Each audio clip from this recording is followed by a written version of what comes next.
¿Qué tal amigos? Muy buen día. Me da muchísimo gusto saludarte y darte la bienvenida. Espero que estés bien, que la estés pasando bien, especialmente en estos días medios fritos, pero muy rico para estar en casa tomando tu cafecito o tu chocolatito. Bueno, primeramente quiero recordarte que estamos haciendo la invitación de lo que es nuestra primera actividad formativa. Y es este sábado justamente en donde esperamos y te invitamos, por favor, para que tú formes parte de este gran testimonio que le ha dado la vuelta al mundo. Es el testimonio del señor Marino Restrepo. Estaremos una mañana como de 9 a 2 de la tarde con una plática introductoria del padre Julio Valladares y luego el testimonio del señor Marino Restrepo. Esta plática, esta actividad va a ser de manera virtual, pero algunos estaremos reunidos ahí en Ceballos, en nuestras oficinas. Y el sitio es muy pequeñito, por tanto, si tú quieres venirte, es más cómodo estar compartiendo. Te pido que reserves con anticipación, enviando un texto a el teléfono del 830-388-3009, que es la línea telefónica que siempre tenemos a disposición para ti y también que tenemos, por supuesto, para es el teléfono de la radio y es el teléfono WhatsApp 830-388-3009. Lo tienes tú en pantalla para que tú puedas comunicarte, reservar o estar desde casa, pero sí encerradito para con papel y lápiz tomar nota de manera virtual de esta conferencia que se espera llevar a cabo este sábado. 830-388-3009. Este testimonio es un testimonio muy interesante, muy importante y es para ti. Es, bueno, una vida, una persona que a través de algo muy doloroso como es un secuestro, Dios lo utiliza para tener en esos momentos de gran sufrimiento y temor un momento de encuentro, de revelación y de transformación. 830-388-3009 y forma parte de esta actividad que tenemos preparada para ti, especialmente a los líderes. Si eres líder de un grupo de oración, de un grupo de Biblia, de un grupo de mujeres o misiones, etcétera, pues por favor, nuestra labor es formarnos para ser los misioneros, que es justamente el objetivo de esta fundación, generar misioneros y pues eso empezamos con toda una jornada espiritual de transformación y de formación para ser los misioneros que Dios quiere de cada uno de nosotros y cumplir según la voluntad de Dios. Como escuchamos recientemente, es mi familia, son cercanos a aquellos que hacen la voluntad de Dios. Espero tu texto en el 833-88-3009, por favor, y forma parte de esta actividad. Bueno, el día de hoy tenemos un pasaje, un momento muy importante. El día de hoy recordamos la presentación de nuestro Señor Jesús en el templo, que está narrado en el Evangelio de San Lucas, en el capítulo 2, versículo del 22 al 40.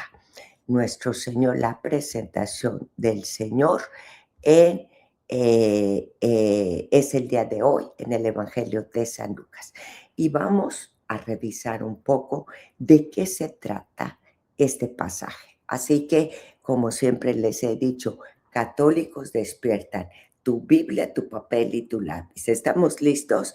Biblia, papel y lápiz. Bueno, vamos a hablar un poquito de su contexto histórico eh, y un poquito más allá de las líneas, ¿no? Para empezar, este es un relato que nosotros encontramos en el Evangelio de San Lucas, como dije hace un momento. Se sitúa 40 días después del nacimiento de nuestro Señor según la ley de Moisés. Y cuando hablamos de la ley de Moisés, estamos hablando que se cumplen dos ritos. ¿Cuáles son esos dos ritos? Bueno, pues el rito de la purificación de la madre y por supuesto también es el rito, ay, es que estoy tratando de, ahorita te voy a ir presentando más notas para que tú vayas tomando, por supuesto, todas las notas posibles. Ya, el rito de la purificación de la madre, pero también, por supuesto, el rescate del primogénito. Esto tú lo encuentras en Levíticos, que es el libro de la ley, Levíticos 12, y el rescate del primogénito, que es cuando se habla de la ofrenda que se entrega, que encuentras en Éxodo capítulo 13. Entonces, todos aquellos que pertenecían a Dios llevaban una ofrenda. Esa ofrenda, pues, si tú recuerdas, era un cordero, pero aquellos que no tenían el dinero para ofrecer el cordero, ofrecían las tórtolas. En el caso de nuestro Señor, ofrecieron un par de tórtolas. Eso significa, pone en el contexto de la pobreza en la que realmente era la Sagrada Familia de Nazaret. Ahora, ¿cuáles son estos personajes que están envueltos? Y muy importante, dentro de este pasaje, bueno, pues aquí encontramos a Simeón y encontramos a Ana. Ellos y este pasaje es un punto muy importante de la alianza entre el Antiguo Testamento, visto también en el Nuevo Testamento. La alianza del Antiguo con el Nuevo. Son puntos, este pasaje nos lo presenta visiblemente. Bueno, pues en el caso, por ejemplo, de Simeón y de Ana, representan ese resto de Israel, esos humildes que aguardaban el consuelo de Israel. Cuando el texto simboliza o habla de la vejez, esto simboliza el tiempo que de la antigua ley y que llega a su plenitud con al recibir al Mesías. Pero ¿sabes qué? También simboliza la fidelidad de ellos, ¿no? Todo el tiempo que pasaron en el templo esperando que la promesa fuera cumplida. Entonces, ojo con los textos. Tiene muchos mensajes, como suele tener las Sagradas Escrituras. Encontramos el café, por supuesto. ¿Qué signo de contradicción? Bueno, Simeón profetiza que Jesús revelará sus intenciones de los corazones y de su misión. Entonces va a revelar las intenciones que hay de los corazones y lo hemos visto a través de San Marcos en cuanto a los diálogos que tiene con los fariseos, eh, eh, y por supuesto con sus enseñanzas hacia los discípulos, ¿no? Revelas las intenciones, pero también nos habla de su misión. Entonces, es un momento de revelación de corazones, provocando que unos caigan y otros se levanten. Pero también encontramos esa espada que atravesará al Mesías, ¿no? A María, simbólicamente, espiritualmente, también a la madre. Y esto nos representa el sufrimiento y el dolor del Redentor, del Hijo, pero también el sufrimiento y el dolor de quien será la madre espiritual. Entonces, el evangelista Lucas utiliza un estilo que va evocando ese Antiguo Testamento como el nacimiento de Samuel para mostrar que Jesús es el cumplimiento de todas las promesas de Dios y se va integrando a esa esperanza judía con una salvación universal. Ese sería un contexto general, general y una interpretación general, con los elementos que se ven priorizados en este pasaje. Pero ¿cuál sería la reflexión teológica? ¿Cuál sería el mensaje teológico y espiritual? Bueno, pues en este pasaje nosotros vemos, por supuesto, como decíamos, en Simeón y en Ana, vemos la fidelidad. Vemos la fidelidad y vemos la obediencia que María y José tienen en obediencia a la ley, demostrando que Dios se encarna dentro en la normalidad de una familia fiel. La fidelidad y la obediencia es lo que nos presenta Simeón y Ana y es lo que nos presenta María y José. ¿Qué otra cosa vamos a ver? Bueno, vamos a ver también la luz de las naciones. Ojo con este mensaje. La luz de las naciones es lo que se conocería en latín como el Nunc Dimittis de Simeón, que él define a Jesús como una luz, pero no solo para Israel, sino para todos los pueblos, rompiendo todas las fronteras exclusivistas. Por tanto, uno de los mensajes que nos trata de dar el evangelista es la salvación universal, la luz para las naciones. Otro aspecto interesante que nos deja, obviamente, este pasaje es el crecimiento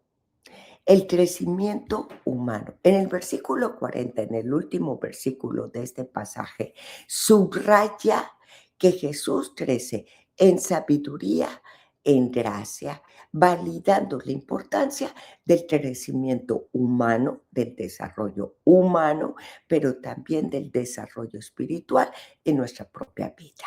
Eso se nos representa cuando utiliza el evangelista este pasaje, que después vamos a regresar a algunos de estos términos de los que ya hemos hablado para reflexionarlos un poco más profundamente. Bueno, cuando dice el pasaje que cuando se cumplieron los días de la purificación de la ley de Moisés, los padres lo llevaron para presentar al templo. No. Aquí vemos a Simeón. Simeón es ese hombre justo, ese hombre piadoso que esperaba el consuelo de Israel. Ve lo que dice el versículo 25. Pero por otro lado, vemos a Ana, la profetisa que oraba por la restauración y la redención de Israel. Entonces, el consuelo en Simeón, la restauración y la redención en Ana. Esto es importante subrayar el hecho de que Ana es una mujer y desmentir así la idea con frecuencia construida de que las mujeres son las figuras piadosas, mientras que el hombre solo pertenece y mantiene la posición prominente de la profecía, del profeta. Entonces, esto quiere decir que veamos en Simón y en Ana las figuras que unen las dos partes de nuestra fe. Por un lado, la fuerza espiritual en Ana y por otro lado, la voz profética de Simeón. Qué hermoso, ¿verdad? Es pararnos en los detalles y rumiarnos, dicen los textos, la Sagrada Escritura para poder ver y tener una interpretación más profunda y una lectura espiritual de lo que nos dice Dios a través de ellas. Bueno, entonces, repito, vemos la sabiduría y vemos la fe. Vemos la fuerza espiritual y vemos la profecía en Ana. Todos estos son elementos de nuestra fe. Ambos pasaron su vida adorando a Dios de día y de noche. Pues la sabiduría y la fe son precisamente las dos fuentes que forman la estructura de nuestra creencia, acción, oración y vida, de nuestra alabanza y de nuestro amor. Repetimos, estos dos elementos son, por supuesto, las fuentes. Estos elementos toman las fuentes de nuestra fe. O sea, la sabiduría, que es lo que justamente estamos hablando, la fe, eh, la oración, ojo, ahorita la voy a poner, y la vida, ¿verdad? Eso es lo que ellos nos representan, la sabiduría, la fe, la oración y la vida, sin olvidar la alabanza y el amor. Entonces, nosotros realmente necesitamos tomar en cuenta y recordar a estos dos personajes, a Simeón y a Ana en nuestras vidas, para que nuestra fe crezca también en sabiduría y en fe, en sabiduría y en poder, en sabiduría y en vida de oración, vida espiritual, y poder de esta manera tener un desarrollo humano y un desarrollo, ¿qué? Un desarrollo espiritual. Veamos por ahora 3 enseñanzas de este texto y luego vamos a volver a repasar con otras enseñanzas. Ok, 3 cosas. La primera, la primera es ese compromiso que vemos, ahí lo tienen ustedes en pantalla. La primera es el compromiso con la tradición. Dijimos que San José y nuestra madre obedecían a la ley de llevar al primogénito y llevar la ofrenda, ¿no? Entonces, el compromiso con la tradición y que obviamente tiene un poder muy importante en la formación. Esto es algo que hoy también aplica a nosotros. Dijéramos que es la parte mistagógica, es decir, ese proceso de aprender de la fe y conocer más a fondo los misterios de la fe, ¿no? De esa manera es la que vamos a tener una buena, nos quedábamos, esa justa es la manera que nosotros vamos a tener también una buena formación, ¿no? Reconociendo la tradición que llega hasta nosotros, la tradición oral, ¿no? Como la tradición escrita y que de alguna manera nosotros llega hasta nosotros para ser respetada y también para ser, ¿qué? Dirigida, ¿no? Dirigida y poder convertirnos en esos líderes formados y fuertes para responder a las necesidades de la sociedad como de nuestra iglesia actual.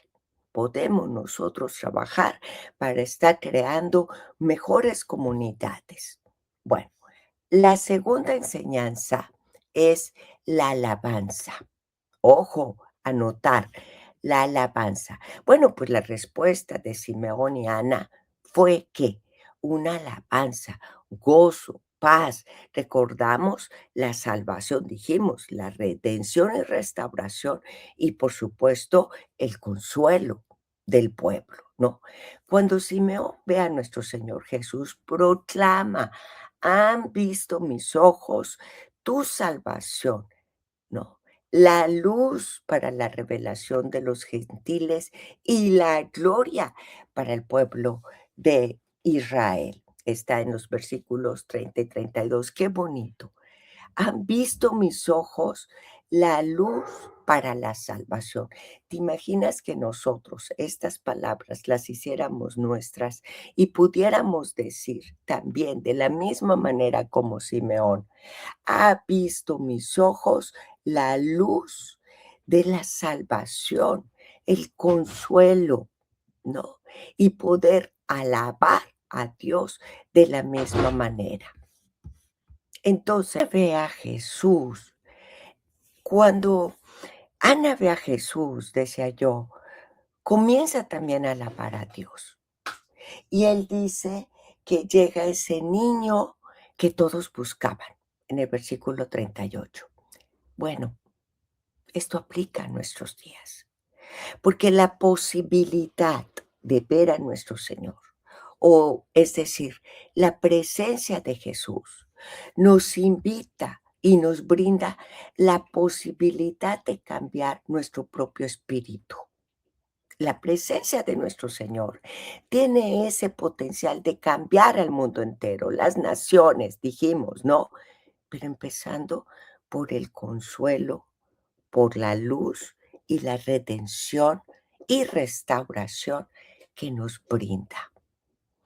¿Qué mayor declaración teológica puede salir no solo de los labios de Simeón y de Ana, sino incluso de nuestros propios labios cuando pensamos en nuestro Señor? Vamos a la tercera enseñanza importante.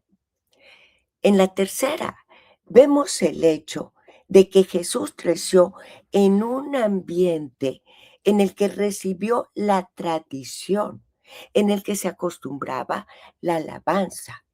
Por tanto, Jesús fue educado para vivir de esta manera en el mundo. El pueblo oprimido de Nazaret fue su hogar, ¿no? ¿Se acuerdan cuando se preguntaban, ¿y puede de Nazaret salir algo bueno? La pregunta que hizo Natanael justamente en Juan 1, versículo 46. Claro, con Jesús se vive y comienza a partir de aquí su ministerio. Probablemente en las Sagradas Escrituras no vemos más de la infancia de nuestro Señor, ni tampoco de la adolescencia hasta este texto y a partir de este texto. Pero sí sabemos con este mensaje que encontramos desde este texto que recibió una educación conforme a la ley y a la tradición, y considerando que tanto María como nuestro Padre San José, en ellos existía una fuerza espiritual, una fidelidad y una actitud piadosa, pues no esperamos otra cosa que fuera recibida en la educación de nuestro Señor. Por supuesto que todo esto debió de haber sido parte de su desarrollo, tanto humano como espiritual. Y en ese pueblo tan humilde y viviendo en una familia que pues no era una familia ponderosa, era una familia pobre, era una familia humilde y sencilla. Todo esto te conforma el gran contexto de este pasaje. Pues dicho de esta manera, nosotros, ah, dejando aparte que se cumplía la promesa desde la Anunciación, que nuestra madre dio a luz, obviamente por obra del Espíritu Santo, ¿sí? Pero dejando al lado solo esta grandeza y este acto maravilloso de Dios, imagínate este contexto en el que se ve este pasaje. Simeón, Ana, San José y la Virgen. Ahora,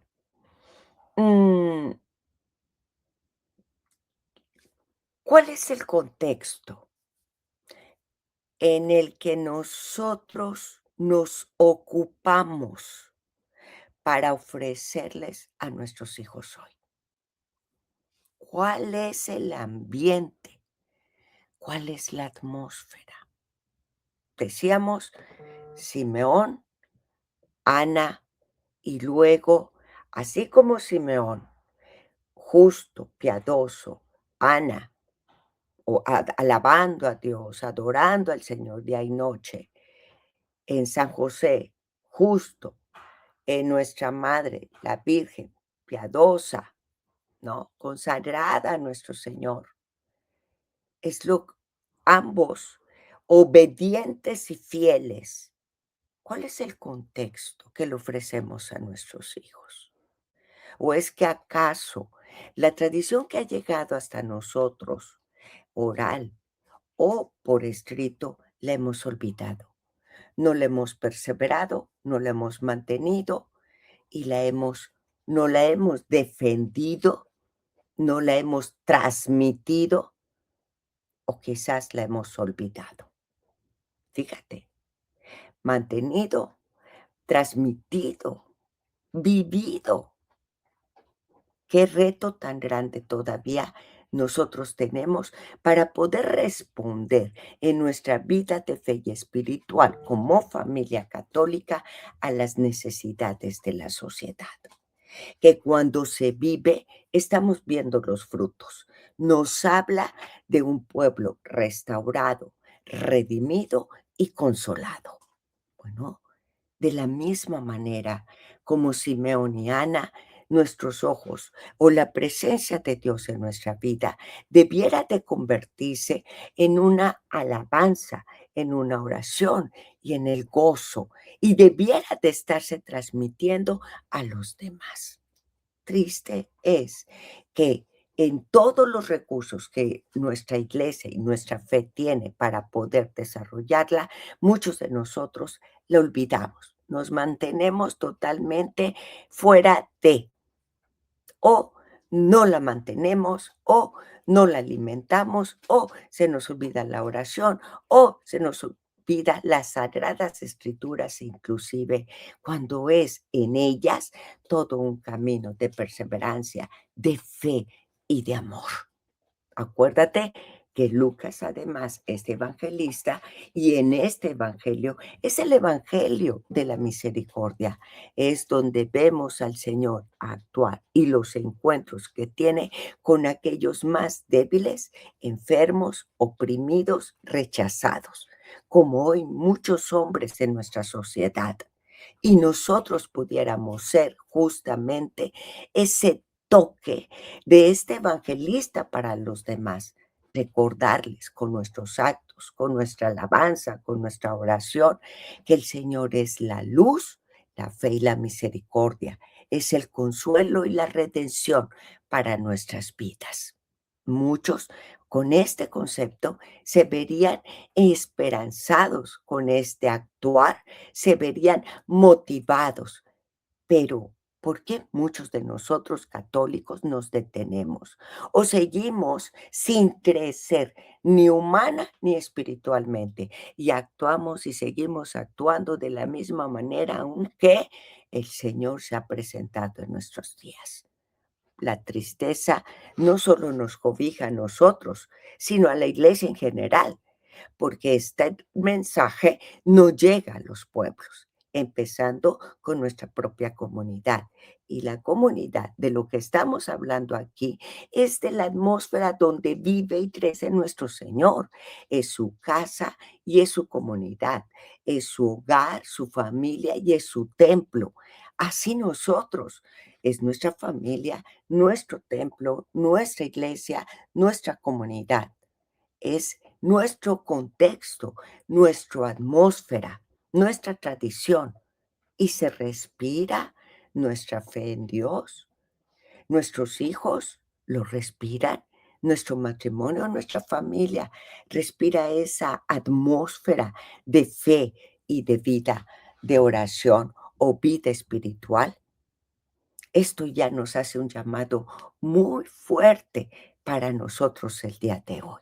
Espero que las preguntas nos ayuden a reflexionar y el pasaje nos ayuda a visualizar cómo sería si dibujáramos esta atmósfera de nuestro Señor y si la pusiéramos enfrente como un espejo y cómo sería si dibujara la atmósfera familiar en la que trabajo el día de hoy.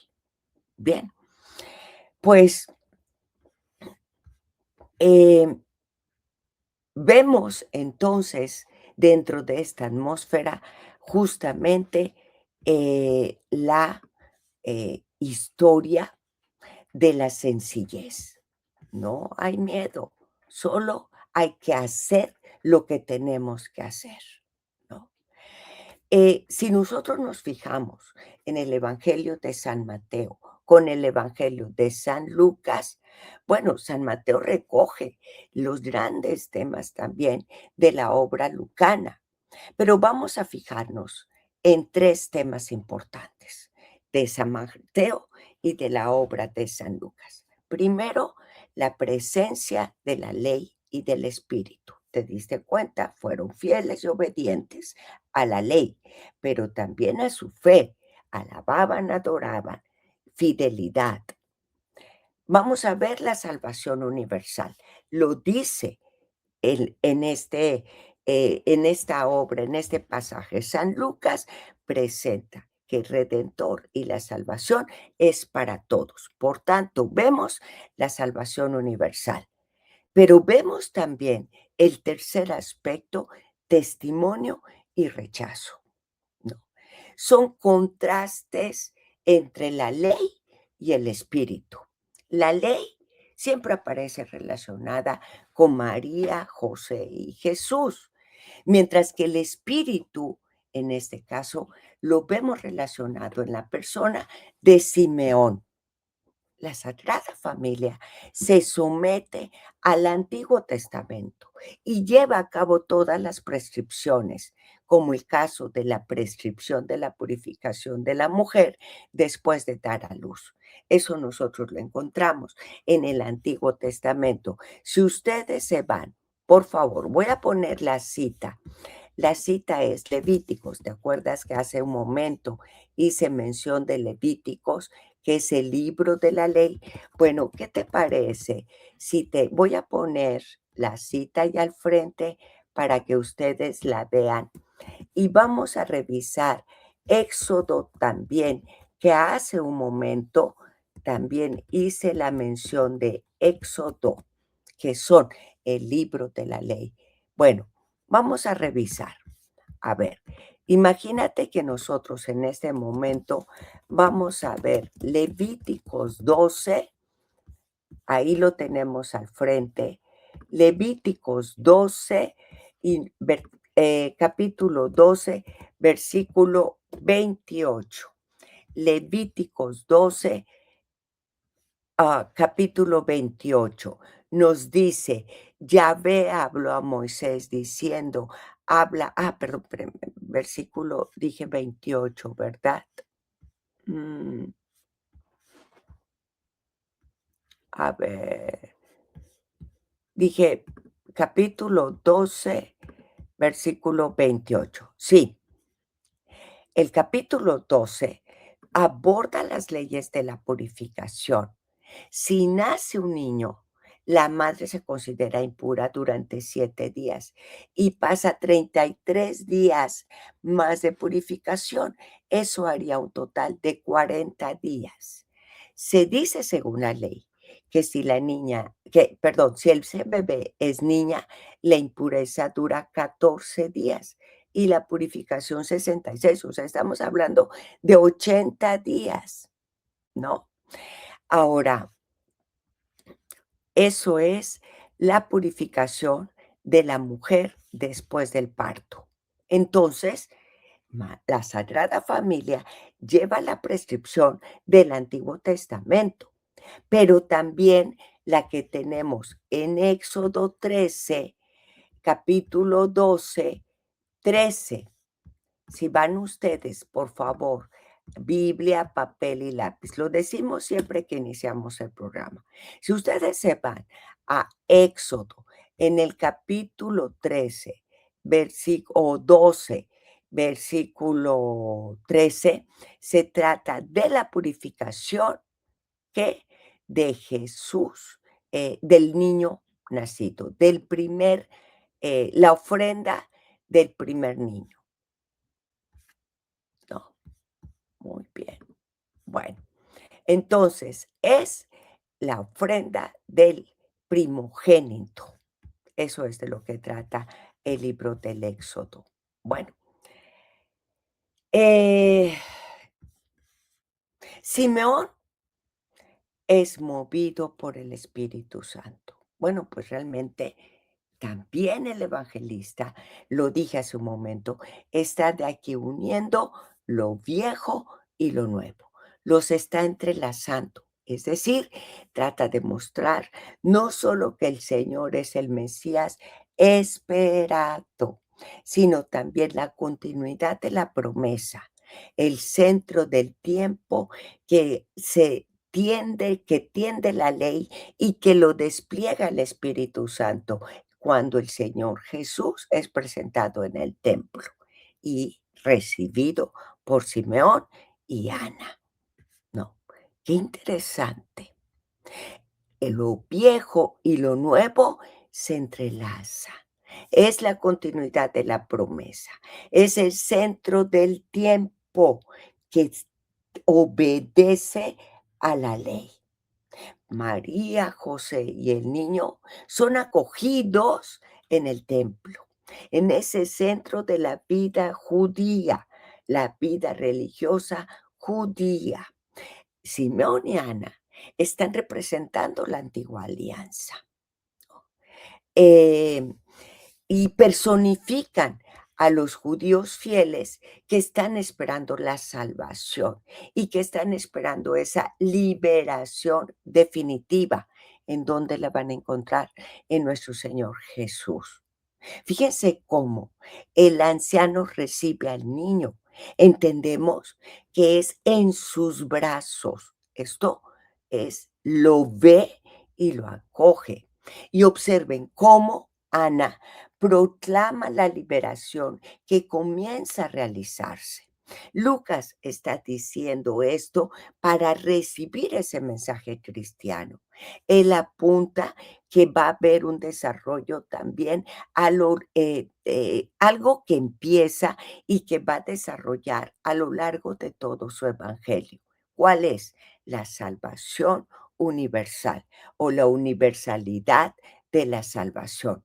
Nuestro Señor Jesús no ha sido enviado únicamente a un pueblo o al pueblo elegido o al pueblo de Israel, sino su salvación se dirige a toda la humanidad. A ti que me escuchas en este momento, para ti es la salvación de nuestro Señor. El anciano Simeón dirige a María esas palabras tan enigmáticas. Por un lado, la acogida, la mirada, lo acoge en sus brazos, pero por otro lado, este tema tan fuerte de la espada, el rechazo. La historia de nuestro Señor llevará signo de contradicción, no, una vida de gloria, pero a través de muchas humillaciones. La historia de Israel también se verá dividida por la presencia de nuestro Señor Jesús. Y es ahí, sobre María, que recae toda esta división y todo este desgarro. ¿Por qué? Porque es la madre de nuestro Señor Jesús, pero ella también es parte de ese pueblo elegido. Esa ruptura que madurará desde la fe hasta la cruz y que provocará, y se espera que provoque hasta nuestros días en ti y en mí, un nuevo alumbramiento. Ella es la madre de ese nuevo Israel. Ella es la madre de todos los creyentes. Ella, junto con el padre San José, formaron y vieron crecer al Hijo, que hoy son modelo para seguir para todas las familias cristianas. Hasta ahorita podemos apreciar más todavía ese pasaje. Estamos entrando, si te diste cuenta, de lo antiguo a lo nuevo, de la promesa al cumplimiento, del pasado hasta el día de hoy, en fe, en contexto, en cultura y en vida espiritual. Pero particularmente entramos a tu casa, a nuestra casa. Nos habla una familia a una familia, dando un mensaje de una familia a una familia, la familia de hoy, la familia cristiana, aquellos que queremos que nuestras tradiciones sigan viviendo, especialmente la fe, ¿no? Entonces, María y José, probablemente no tuvieron claro todo lo que se les iba a presentar, Sin embargo, desde el principio obedecieron y fueron fieles y se dejaron llevar por esas personas que Dios ponía en su camino para irlas dirigiendo. En este caso, como lo fue Simeón y Ana. Y de esa manera fueron configurando una familia, pero que se caracterizaba por ser abierta a la voluntad de Dios. Por eso es que ellos son modelos excelentes para nuestra vida familiar y nuestra vida social. Es una llamada para seguir siempre atento a la voluntad de Dios en nuestra vida, pero atento y bajo el movimiento del Espíritu Santo. Podríamos detenernos hasta aquí, además de lo que les invité a pensar en el contexto, en la transmisión de nuestras familias de hoy, y preguntarnos si cuando nos llega a nosotros el mensaje de nuestro Salvador, lo acogemos igual, lo recibimos. ¿Hasta qué punto la familia de Nazaret es modelo de fe de tu familia? ¿Hasta qué punto la oración perseverante de Simeón y Ana son modelos de vida espiritual para nosotros? Ellos perseveraron a través del tiempo hasta que sus ojos vieron la promesa cumplida. ¿Cómo es nuestra cercanía con Dios, nuestra oración y nuestra fe? ¿Es fiel? ¿Es perseverante hasta ver la luz que viene a nuestra vida? La familia de Nazaret implica, me invita a envolverme, a implicarme con ahínco a la construcción y la revalorización de nuestras familias el día de hoy, o simplemente lo vemos como una historia bonita o una bonita imagen, un bonito icono, un bonito cuadro y nada más.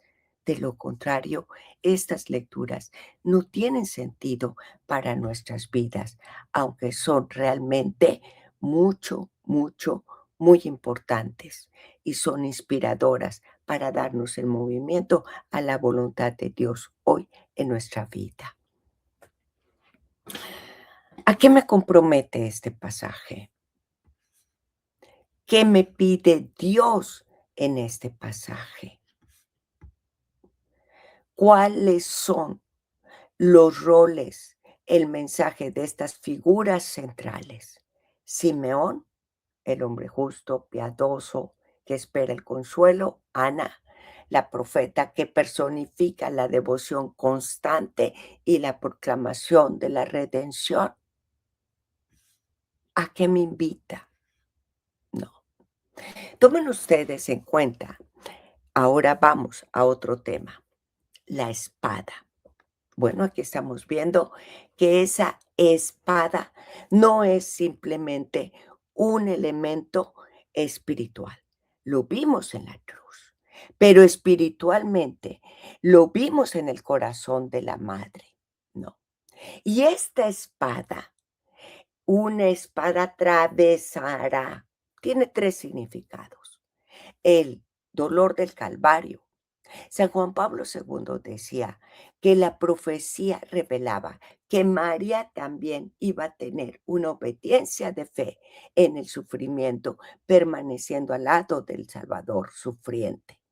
Lo vemos en la devoción y aquí empieza la aplicación de la devoción algunos dicen las 7 espadas de María, pero otros dicen los 7 dolores de María. Segundo, la espada como señal de contradicción, ¿no? Simeón coloca la espada en la Virgen María en medio de un anuncio sobre Jesús. Será la señal de la contradicción. Esta espada también es fruto del juicio. Fíjate muy bien, la espada de doble filo que divide y revela lo que hay dentro de los corazones, ¿no? La espada que atraviesa el alma de nuestra Madre María, que simboliza, como dijimos hace un momento, esa prueba de fe, en la aparente derrota del Señor Jesús en la cruz. Ella es la primera en experimentar esa división que la figura de nuestro Señor Jesús provoca en Israel, la caída de unos, el levantamiento de otros, ¿no? Noten un punto interesante. Lucas usa un término griego que habla de una espada grande, pesada, es una espada de guerra. No está hablando de una espada o un cuchillo corto. Y eso, el haber usado este término, simboliza el dolor tan grande que atravesaría a nuestra madre. Es decir, no será algo simple, no es un pinchazo nada más emocional, es una herida profunda y devastadora que va a afectar todo su ser. También se relaciona con el Apocalipsis, porque en el Apocalipsis, para describir la palabra que sale de la boca de Dios, se refuerza con la idea de que María es traspasada por la voluntad y el plan divino de salvación. Es decir, la espada no solo anuncia que María sufrirá como madre, sino la define como la hija de Sión que personifica la crisis de la fe, pero a su vez la esperanza de todo el pueblo ante el Mesías. No, la espada que anuncia el sufrimiento la define como la hija de Sión, personifica la crisis, pero la esperanza también, ¿no? Ahora, vayamos a esa crucifixión, ¿no? En el Evangelio de San Juan, en el capítulo 19, en los versículos 25 al 27, dice: "En el cumplimiento del estaba de María". Es el cumplimiento del estaba de María, ¿no?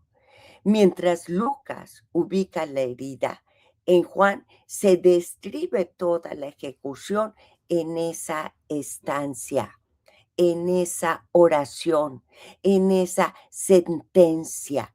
Por eso se define en latín Stabat Mater, que es el hecho es la palabra del hecho. Simeón habla de un futuro, pero en el Evangelio de Juan, en el capítulo 19, 25, habla de estar, permanecer en el versículo 25. María quiere decir, no es una imagen pasiva o que se desmaya, sino que estaba de pie, permanecía de pie al pie de la cruz. La espada habla del dolor que la atraviesa en ese instante, pero a pesar de ello, ella se mantiene firme en la fe, cumpliendo la misión corredentora que Simeón previó y anunció. Estaba de pie. ¿Quién estaba de pie? La mujer. La mujer. Recuerden ustedes que en las bodas de Caná, nuestro Señor llama a María mujer, indicando que su rol y su papel va más allá de un lazo biológico. En la cruz, este término se repite. Antes de que la vida pública de nuestro Señor iniciara en las bodas de Caná, empieza con el término la mujer.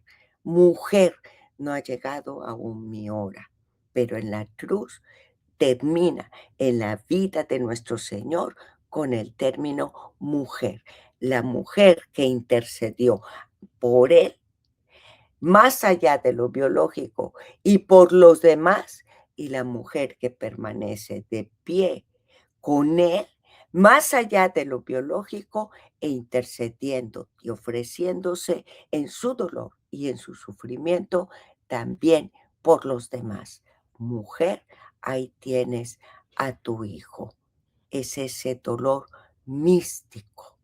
Al morir Jesús, María sufre la pérdida, pero también místicamente, según aquí vemos la teología joánica, que de esa manera San Juan muestra que se da a luz a la iglesia, representada por quién, por el discípulo amado.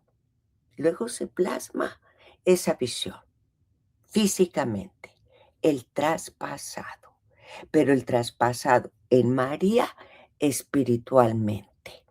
Hermoso pasaje, ¿no? Perdón, no quiero olvidar de esa espada, de ese traspaso, de ese sufrimiento, de esa herida, entonces nace la reflexión de los dolores de la Virgen María.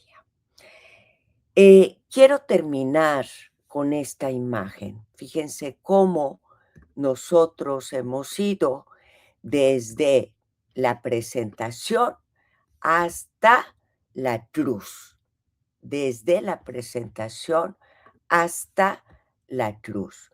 Bueno, miren, quiero terminar con esta imagen. Es una representación, es un icono, por supuesto, de la presentación de Jesús en el templo, ¿no? Esto es a finales del siglo XV, iniciando el XVI. Es la presentación como la fiesta de este encuentro, es el encuentro solemne de Cristo y su pueblo, que está representado por el anciano Simeón, el encuentro dentro del Antiguo y el Nuevo Testamento, en cumplimiento de todas las profecías veterotestamentarias.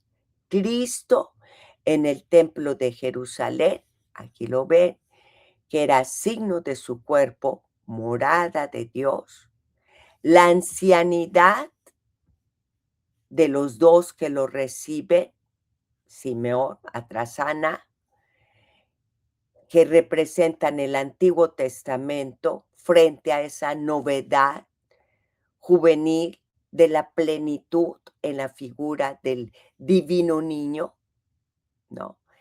En la persona de Simeón, la iglesia ve la antigua alianza acoger al iniciador de la nueva alianza, la cabeza del antiguo y de lo nuevo, y el ministerio prefigurativo del antiguo que se ve en la paz, ¿no?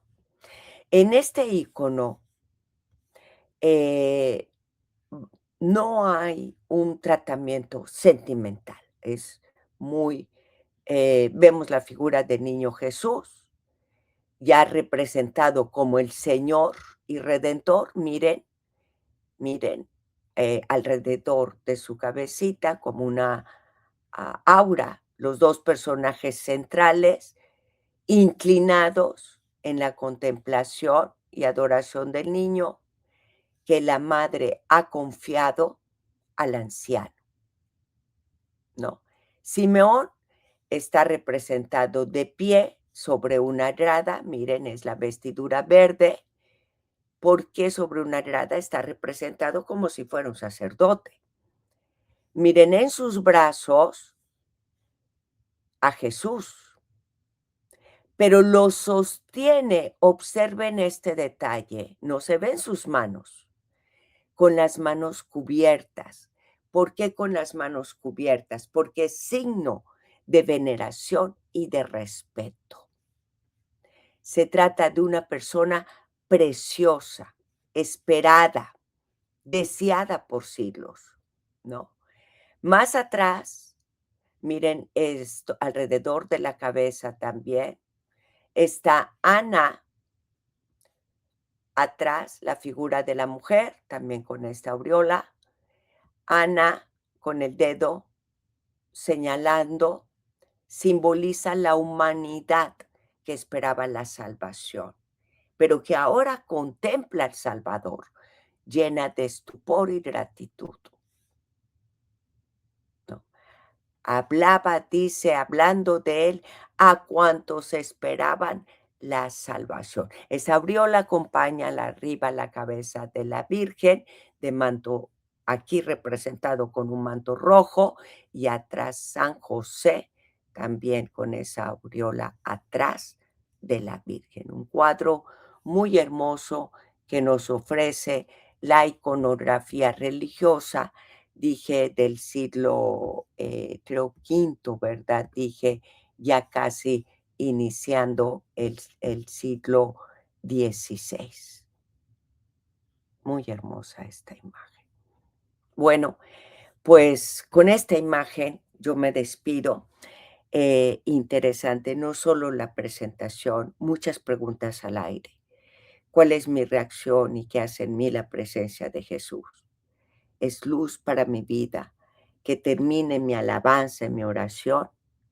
¿Cómo está mi crecimiento de fe y espiritual con mi desarrollo humano? El contexto en mi familia y la tradición, cómo se vive la fidelidad y la obediencia, ¿verdad? Pero también cómo recibo a la Madre de todas las naciones, a la Madre espiritual, su sufrimiento, su obediencia, su fidelidad, la espada, con la que también eh, eh, se hace presente como Madre de los pueblos. Y qué conocimiento tengo de la devoción de los dolores de la Virgen. Quédense entonces y recuerda, este sábado espero verte, espero verte. Cuídate.